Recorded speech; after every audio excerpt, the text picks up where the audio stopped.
So this device right here is called the cam chain tensioner. Okay, and its job is to automatically keep tension on the chain so the chain does not have slack that could bounce back and forth under vibration and possibly cause the chain to either jump a tooth or fall off. All right, it's supposed to work automatically. It's a spring-loaded device from what I gathered. There's actually, in the manual that I found, a very good diagram or outline diagram that shows supposedly how this is put together on the inside.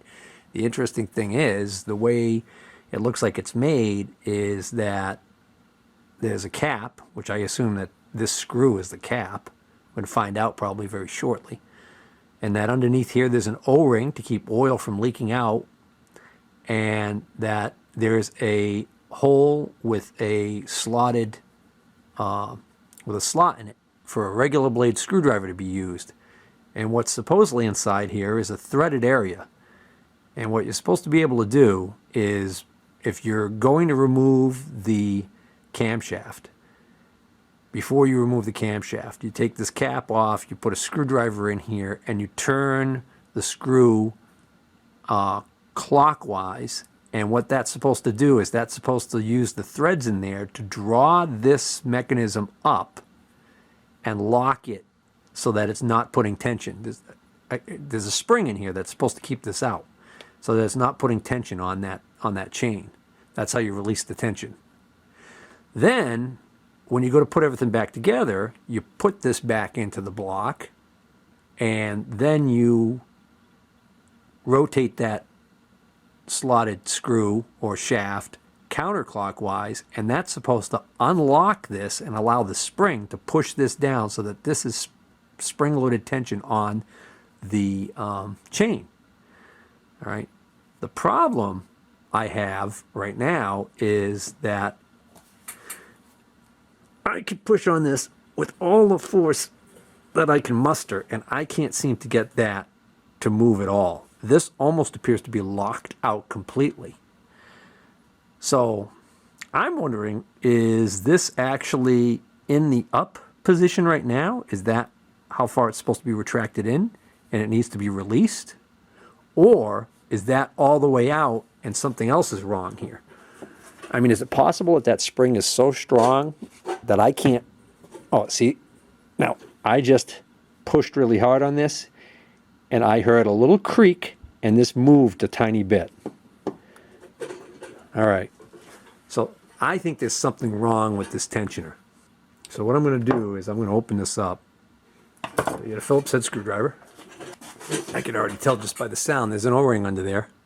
When I gave it the initial turn off camera to break it free, I heard the squeak. There we go. So there's the O-ring. If we look down in this hole, you can see the slotted head down there. So I need a smaller blade screwdriver. All right. So theoretically, if I turn this clockwise, this should have been in the unlocked position. I should be able to turn this clockwise. Oh yeah, there we go. Oh. Look at that. There's like a torsion spring in there. And what that torsion spring does is that... So what locks that? Huh. Interesting. There must be a way to keep that from doing that. In other words, as soon as I let go of the screwdriver, it wants to spin back out. I'm looking at the top of this piece right here, and I'm seeing these little lines. And I'm guessing maybe there's a tool that basically has like a screwdriver blade that sticks into the slot, and that when you push it down, it has teeth that lock into these little slots right here. So I bet you there's a special tool that allows you to keep this like this, and then you install it and you allow this to preload itself against that chain. Huh. Alright, well, we should be able to recreate that.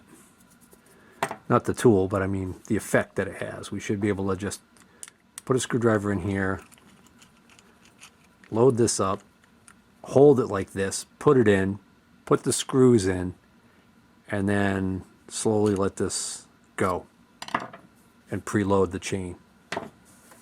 So the next thing I want to do is I want to cut a new gasket. Alright, so I'm going to just hold this piece of gasket material over this flange and tap all the way around the outside. That'll give me an outline to cut along so I can get the outside shape of the gasket. Sometimes when the flange is sharp, it'll actually cut the gasket for you too. You can see it already starting to cut right there. And if I tap on the inside, might be able to get a ghost outline of that inside shape of that hole, but I'm more concerned with, you kind of see that inside part, but I can really see the outside, so I can cut that now. Let's see, that looks about right. Yeah, next size up is going to be too big, so oh yeah, it's perfect. Now that I've got that hole cut, I'm going to put the gasket on this piece, put it over here at the edge of the table, bench. Alright, and I'm just going to use a drift punch. If I use the transfer punch has got the little point on the end, and all that would give me the center point for a hole, as if I was drilling.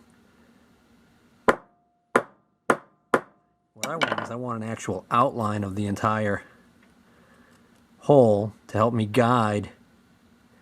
It came up pretty good. To help me guide my cutter.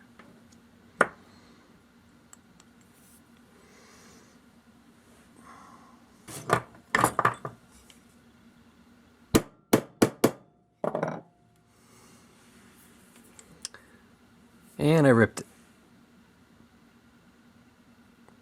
Alright, so I held my broken gasket over the gasket material to trace out a new one and recut a new one. And I changed to this cork gasket material that I had. I didn't really care for this stuff I've had for a while, and it almost seems to me like it's gotten,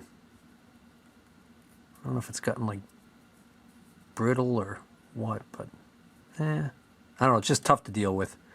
It's not perfect, but it should work. And, you know, hey, that's what they invented gasket material for, right? Gasket sealant.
The torque specification in the manual I found does not show the specific torque specs for these two bolts, but it has a generic chart in the beginning of the manual where it says a bolt that's 5 millimeters in diameter should have a 1.5 to 3 foot-pound torque specification, unless it's a hardened bolt. These are not hardened, so these should be 1.5 to 3 foot-pounds. If we go with 3 foot-pounds, 3 times 12 is 36, so that's 36 inch-pounds. That seems awfully light to me. Now the heads of these bolts take an 8 millimeter socket, but the actual shank of the bolt is 5 millimeters. That's why I use 5 millimeters on that chart. But I'm thinking maybe it's supposed to be that they mean an 8 millimeter bolt, which would be, according to the chart, between 7 and 11.5 foot-pounds. So if we go with the low end of that, 7 times 12 is 84, right? I'm sorry, 86. 96. I'll be all right. 96 inch-pounds? Well, this is 60 inch-pounds. Let's see how that feels. I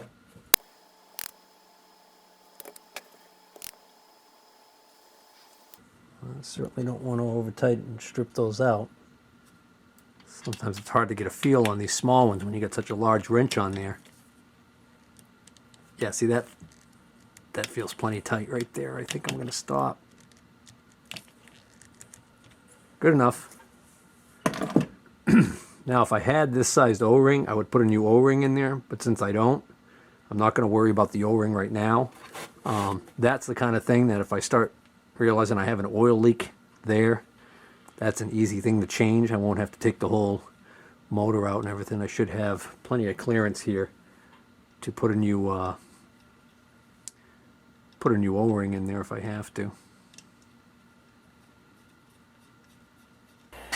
Next up, I'm going to install the oil strainer screen that I ended up cleaning. This little flange actually sits in a groove in there. It's held in place by spring tension. There's an O-ring in here. I really would have liked to have been able to put a new one in, but I don't have one that size on hand. So we're just going to run with this one. Problem is with this, if this leaks, there's really no way to change it without dumping the oil. But I'm probably going to want to do an oil change not long after this has been running for a little while anyways. Do that first initial oil change a lot sooner than consecutive ones after a rebuild. Alright, this calls for 10W40 motor oil and 16 to 23 ounces, I think is what it says the capacity is. I only put a little bit of oil in there to start. Not to start it. I mean, when we get to the point where we're ready to actually really start this thing, I will make sure the oil is topped off at the proper level. But just for now, I wanted some oil in there. There should be enough in there to wet the sump enough so that if the oil pump is working correctly, which I believe it is because we had oil leaking out of this thing when we were playing with it a while back. I should see oil start to leak out over here eventually. That'll tell me that the oil pump's working and the passages are clear, and that way I'll know it's safe to put the cover on. But right now I'm just going to try and turn it and just see how it sounds in general. So, oh yeah, definitely good compression. So, let's do a compression test. Alright, let's see if I can hold on to this thing with one hand and run it with the other.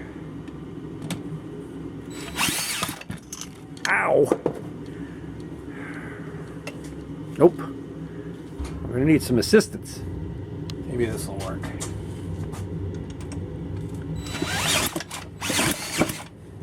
Oh! Man, that's kicking back like a mule. Well, that's a good sign, I guess.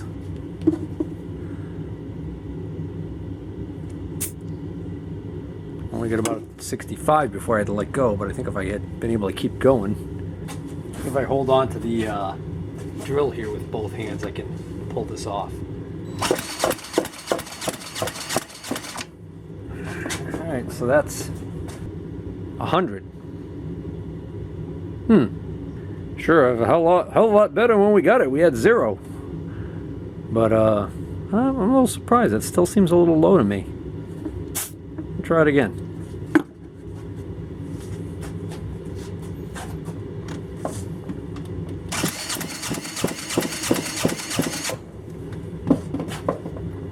Yeah, 105. One more time.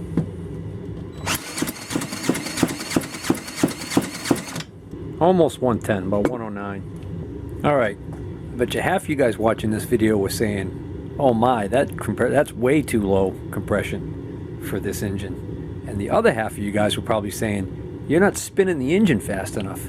So I went online and I was looking for the answer of how much compression would be good compression. And I found answers like, oh, anything above 140 is good. Between 140 and 180 is good. Some people saying, you know, like 125. Somebody said they had 125, and somebody was saying that's way too low or too low. They said the engine will run, but you'll lose power. And then I saw people actually doing real world tests showing what they got for compression on their GY6 engine, and they were getting like 175. And then I read on a forum where a guy was testing his, and he was getting, with wide open throttle, he was getting 200 psi. So I was like, wow, that's not this. I got a problem here. But then I noticed one guy, he was using the electric starter to spin the scooter engine. It was on a scooter, and he had mentioned that he usually checks it with the electric starter first, but then he checks it kicking it, because he says he can never seem to get as high with the electric starter as he can with kicking it. And then I watched him spin the engine with the electric starter and realized the electric starter spins the engine a lot quicker. So then I thought, hey, maybe I'm not spinning the engine fast enough. So I've got 3 settings on my drill here, 1, 2, and 3. So I put it to 2. And now I'm getting 150 psi. So I think we're good to go as far as the compression goes. Oh, and other good news. Look right here, guys. Clean oil dripping out over here. Oil pump's working.